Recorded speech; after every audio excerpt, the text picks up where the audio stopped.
Hey, hi, hello, how are you? I'm Pia, and today I'm going to be doing my January wrap-up.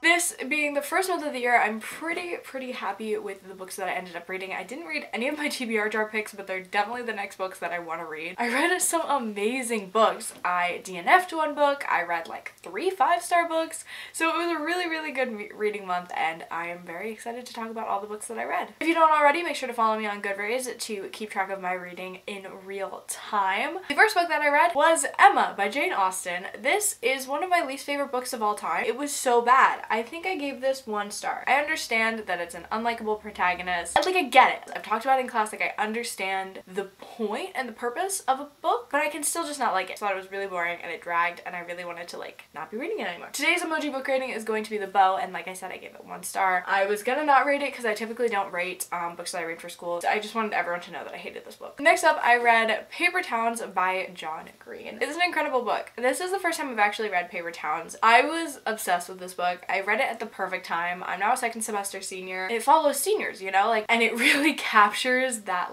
terrified and wonderful feeling that you have as a senior, and I absolutely loved it. It is a mystery basically, but I just think that the characterization, and John Green just writes amazing characters and they feel super real. I just felt like I could really relate to the feelings that they were having, you know, leaving school and going on to be in the real world. I really love this book. This book meant a lot. Shout out to my brother for telling me to read this. I'm so grateful for this book. I love it a lot. I gave it 5 out of 5 stars. I love John Green and I'm so happy that this book exists. Then I read an arc of a book that came out this month, or last month in January, and that was Tweet Cute by Emma Lord. This was another fantastic book. This is a YA contemporary romance about these 2 teenagers who run Twitter accounts for their respective businesses. So one has kind of a franchise, kind of like McDonald's, Burger King kind of thing, and the other has a small town shop in New York, and they start getting into a Twitter war, and meanwhile they're kind of becoming closer, becoming friends in school, and they don't realize that they are the competitors and that they're throwing all this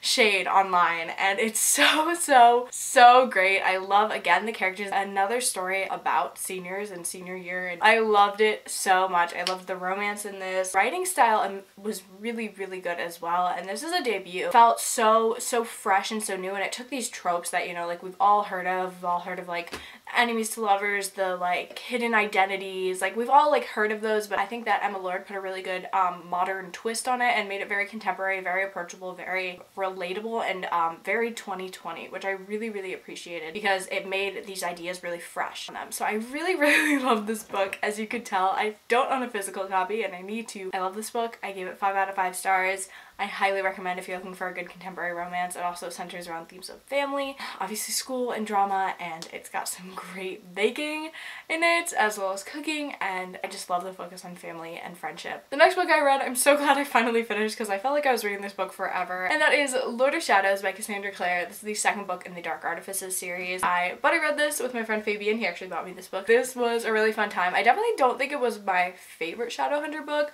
or maybe even my favorite in the series. I felt like the beginning was really slow, and it kind of had this weird balance of pacing, and that wasn't always the best because I wasn't always that into it. I felt like we had a lot of build up, and then we would have a really exciting 50 pages, but then it would just be back to build up, back to info dumps and stuff like that. I didn't love that, but I really did love the expansion of characters and obviously the development of the plot. Ending shook me to my core. I cried. I didn't even think I was gonna cry, but then I was thinking about it and I was like, oh my god. In conclusion, I need to read the next book, and I'm gonna be ready for Chain of Gold. I cannot wait for that one. I love Cassandra Clare. I'm Shadowhunter's trash, and I give this 4 out of 5 stars. Again, not my favorite Shadowhunter book. Then I finished another book for school, and that was The Immortal Life of Henrietta Lacks. I think I've been reading this up since September. Nonfiction. It's book about Henrietta Lacks. Was a woman who had her cancer cells taken from her for research without her consent. Those cells went on to help with the polio vaccine and cancer research and a ton of other things. It's about discovering that information, trying to get rights, and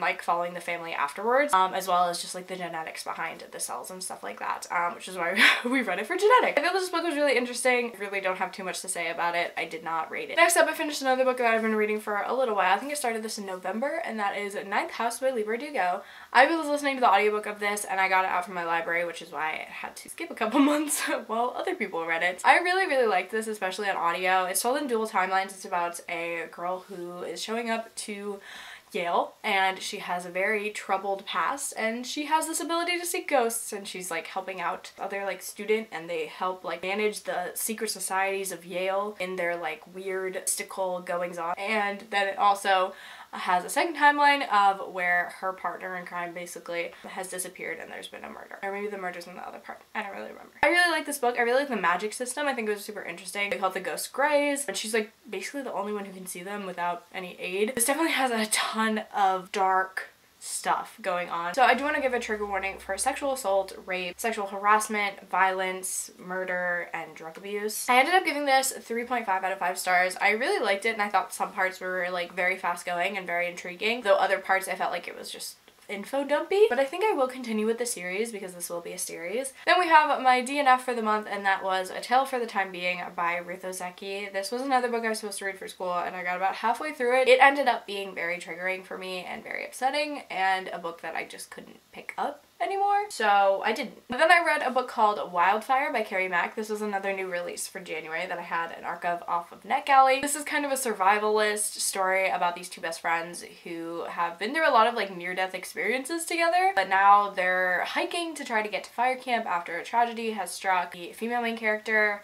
in her family, so they're trying to clear her head. Some trouble happens while they're on this hike. Very intense. I gave this a 3 out of 5 stars. It was a lot more than I was expecting. I was expecting, you know, a hard-hitting contemporary. I'm always down for those. And like everything that could go wrong went wrong, and I think that's kind of where my enjoyment halted, because I just feel like, not that it's unrealistic that everything's gonna go wrong, but at a certain point it is, because you're like, every time they do something it's like, oh, that's not gonna work out. And it's just kind of predictable and a little bit upsetting, because you're like, I kind of wanted to be really immersed into this book, but like if everything is gonna go wrong, like what's the point? So yes, it was good. I like Carrie Mack. I'm definitely going to be interested in seeing what her other releases are, because this is definitely a different book than her previous novel that I read. The last book I read is definitely going to be one of my favorites of the year. Some of these books might be my favorites of the year, but like this one is 100%. Like I love this book. That is The Starless Sea by Erin Morgenstern. I'm obsessed with this book. I could not rave more about this book if I tried. It's so pretty. I actually tabbed it. I'm trying to annotate my books more. So this is a very interesting story. It's about a guy named Zachary, and when he was younger, he saw this door. He didn't go through it. Now years later, he has found a book which has a chapter about this door that he found and didn't go through, but it also has some other stories following doors and time and just magical goings on in different worlds and different kind of portals. And he starts to try to investigate it because this is an unmarked book, and he stumbles into a kind of secret society of accolades. Falls into a labyrinth of time jumping and portals, honey, and like trying to escape, trying to get through, trying to become a member almost. And it's so interesting. I'm not doing it justice because I'm trying to capture like every little nuance to this book, but there are so many intricacies of the plot, and I just love Erin Morgenstern. The reason I love this book so much is because I feel like if anyone else wrote it, I would not like it. I would get so lost and confused. Her writing is so gorgeous. Like most of these tabs are just for beautiful like sentences that I'm just like, it's just filled with like metaphors. It's like this person is a metaphor, but maybe they're also a person, and it's so interesting. Everything's a symbol, everything means something, and it has these like little side plots. So it's like the main story, and then it also has the story that the characters are reading and in the books that they're reading. So it's very meta. It's stories within stories intertwining and becoming one big picture, and it's so